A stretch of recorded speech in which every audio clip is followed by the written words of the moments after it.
अब आगे जैसे कि हम लोग डेटा फ्लो डायग्राम बनाएंगे। इसमें हम लोगों ने जैसे कॉन्टेक्स्ट डायग्राम बनाया था और इसका हम लोग यहाँ पर इसको निकाल के डीएफटी बनाने की ट्राई करते हैं। तो पहला हम लोग लेंगे प्रोसेस बुक अपॉइंटमेंट, डॉक्टर के साथ अपॉइंटमेंट बुक करेंगे।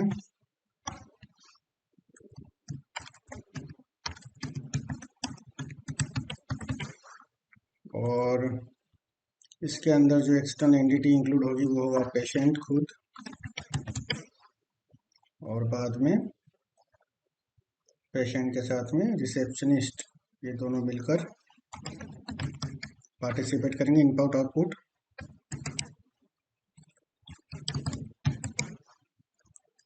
तो ये जो है दोनों ही यहाँ पर इंटरैक्ट प्रोसेस के साथ करने वाले हैं।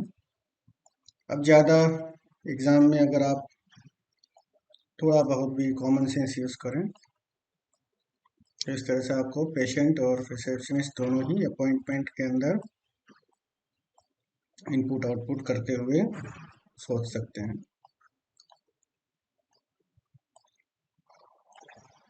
ये जो एरो है इस तरह से नहीं, लेकिन इनपुट आउटपुट अलग अलग दिखाना है। एक इनपुट का एरो, एक आउटपुट का एरो। अब बात आती है कि कौन से टेबल में इसको हम लोग स्टोर करेंगे। तो टेबल ले रहे हैं अपॉइंटमेंट।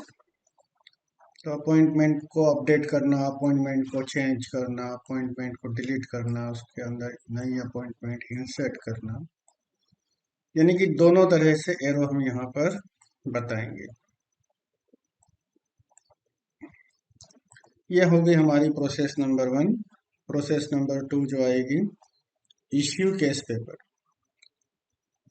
तो केस पेपर इश्यू करने में हमें ज़रूरत पड़ेगी पेशेंट की और रिसेप्शनिस्ट की।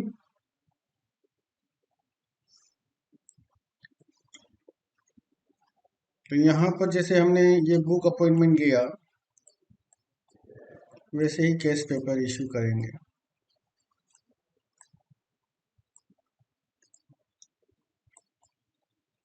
तो ये जो प्रोसेस है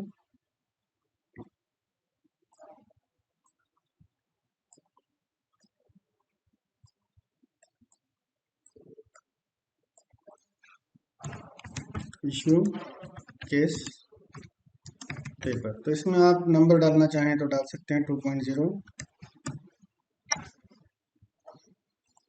और दोनों ही जैसे पहले कर रहे थे वैसे ही दोनों पेशेंट और जो हमारे रिसेप्शनिस्ट हैं वो दोनों ही इसके अंदर इनपुट आउटपुट देंगे।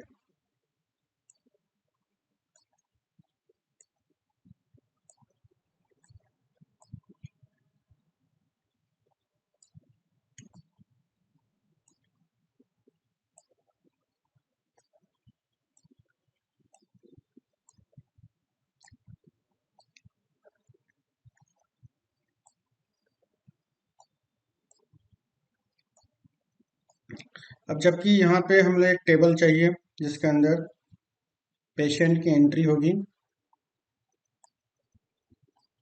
जो केस पेपर इश्यू हुआ है मतलब कि वो पेशेंट है, तो वो पेशेंट का रिकॉर्ड हमें स्टोर करके रखना होगा।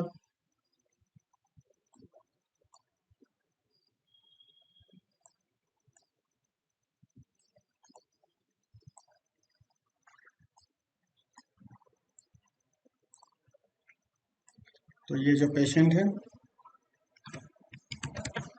इसमें ये प्रोसेस से हम लोग एरोस को लेंगे।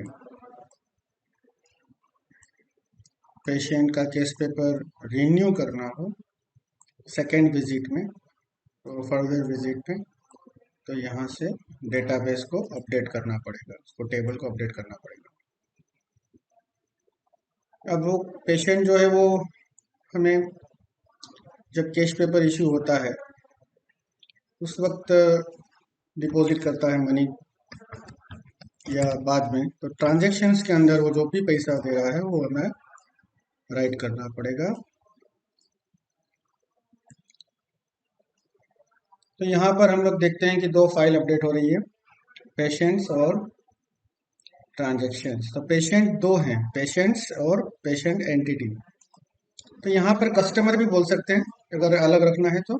ये पेशेंट्स हमारी टेबल है, प्लूरल में लिखा हुआ है, और इश्यू केस पेपर प्रोसेस है, ट्रांजेक्शन्स फाइल है, ये फाइल है, बुक अपॉइंटमेंट प्रोसेस है। सॉरी, यहाँ पर जो टेबल हम लोगों ने सिंबल गलत ले लिया है, ये टेबल का सिंबल है।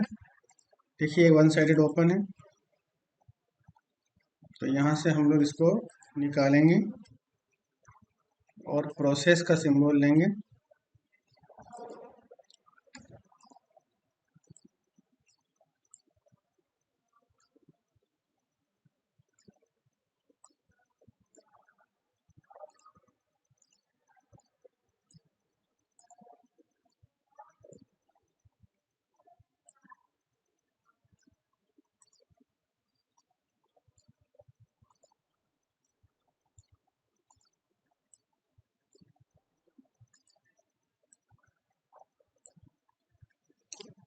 तो आप देख सकते हैं कि हम लोगों ने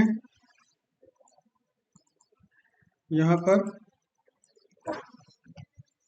इशू केस पेपर फाइल को ये जो इशू केस पेपर प्रोसेस को कंप्लीट किया। अब आगे बात करते हैं कि जब हम लोग रिपोर्ट कोई मेडिकल रिपोर्ट करवाते हैं, तो वो रिपोर्ट जो है वो हम लोग पैथोलॉजिकल लेबोरेटरी में जब हम मिलती है तो वो प्रोसेस को हम लिखेंगे गेट रिपोर्ट।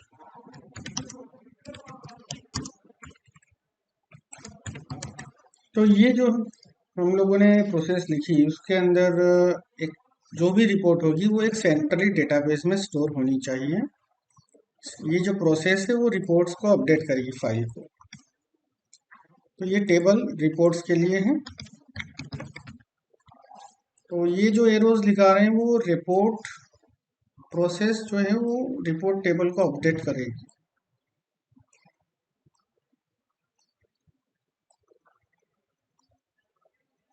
रिपोर्ट पढ़ना पुरानी, नई रिपोर्ट अपडेट करना, वो सारा कुछ इसमें होगा।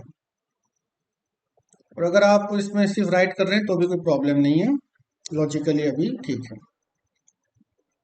अब ये जो रिपोर्ट है गेट रिपोर्ट, वो पैथोलॉजिकल डॉक्टर का ही इसमें कंट्रीब्यूशन रहेगा, पैथोलॉजिस्ट। तो जो डॉक्टर है वो इसमें इनपुट आउटपुट देगा, इंटरेक्ट करेगा।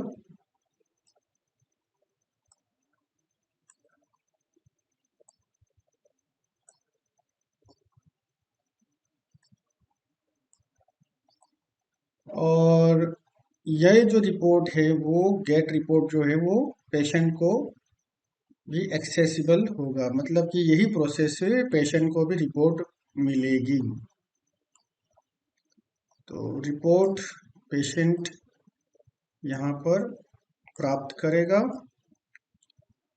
और रिपोर्ट का भी पैसा देना पड़ेगा, मतलब कि एरो वापस यहाँ आएगा, क्योंकि money, blood sample, urine sample देना पड़ेगा। तो यहाँ पर लेन देन होगा पेशेंट का। तो मतलब कि जो ट्रांजैक्शन हो रहा है उसको ट्रांजैक्शन फाइल में लिखना पड़ेगा इस तरह से। तो आप देखिए कि यहाँ पर जो ट्रांजैक्शन हमने राइट किया, फिर गेट रिपोर्ट में पेशेंट को भी हमने इन्वॉल्व किया है, रिपोर्ट को राइट किया है, पैथोलॉजिकल डॉक्टर को यहाँ काम करते हुए दिखाया गया है। तो 3.0 के बाद हम लोग प्रोसेस ले रहे हैं 4.0। तो 4.0 के अंदर गेट प्रिस्क्रिप्शन। तो प्रिस्क्रिप्शन कौन देता है? डॉक्टर देता है। किसको देता है? पेशेंट को देता है। तो पेशेंट कहाँ है? यहाँ पर है। तो पेशेंट अगर यहाँ पर है तो गेट हम लोग प्रोसेस भी उसके नज़दीक रखेंगे। 4.0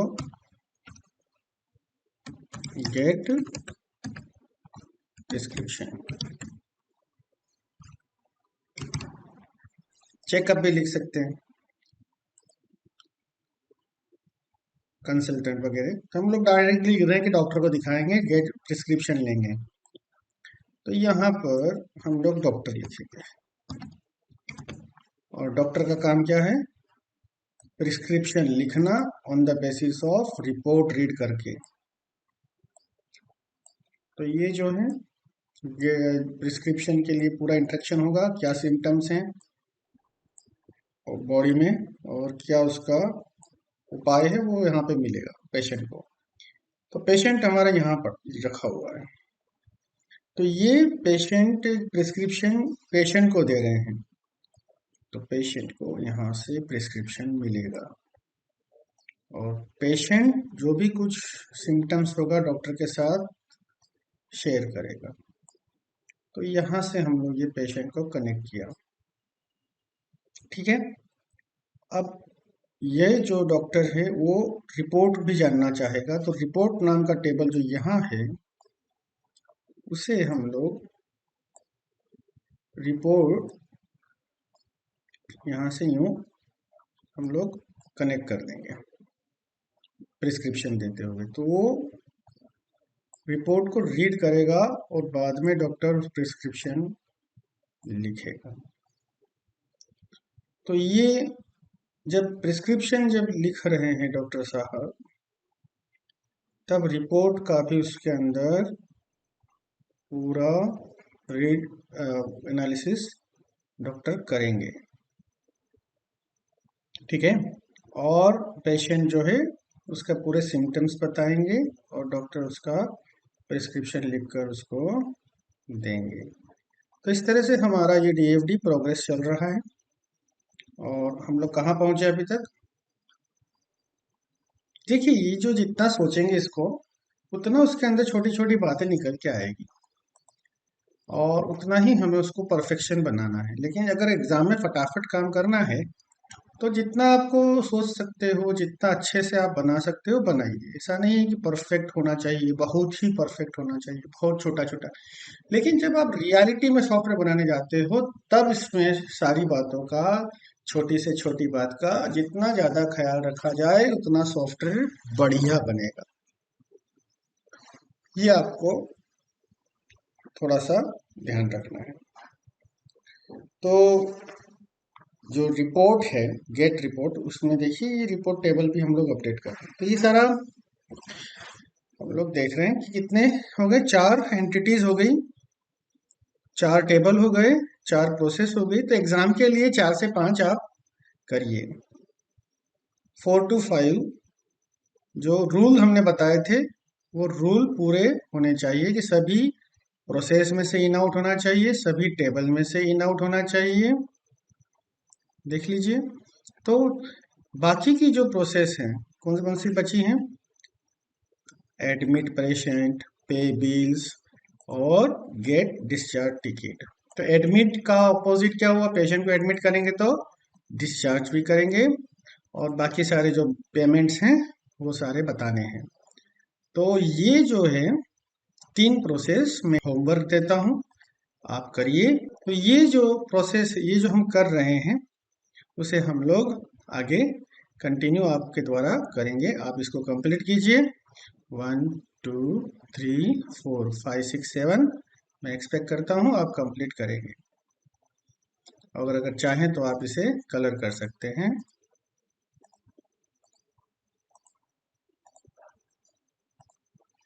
तो इस तरह से आप इसको कलर कर दीजिए।